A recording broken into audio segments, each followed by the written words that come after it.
আজকে হঠাৎ করে রাস্তায় বেরিয়ে দেখতে পেলাম এই শুকনো ডালটা পড়ে আছে। তো দেখতে পেয়ে কেন জানি আমার আজকে মনে হলো যে আমি যদি এই ডালটাকে তুলে নিয়ে এসে আমার হাতের ছোঁয়ায় একটু প্রাণবন্ত করে তুলতে পারি তাহলে কেমন হয়।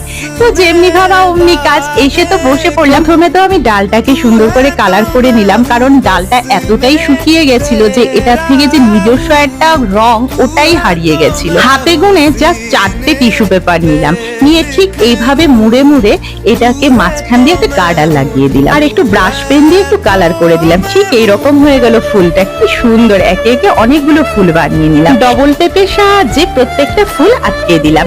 এবার ফুল আছে, ডালার মধ্যে একটু পাতা থাকবে না, তাই আমার কাছে সবুজ পেপার ছিল না বলে আমি সাদা আর্ট পেপারের উপরে কালার করে, এই দেখো না, তোমাদের সাথে কথা বলতে বলতে আমার পুরো কাজটা কিন্তু কমপ্লিট হয়ে গেছে। আর তোমরাই বলো না, প্রাণবন্ত কি ডালাটাকে একটু করতে পেরেছি?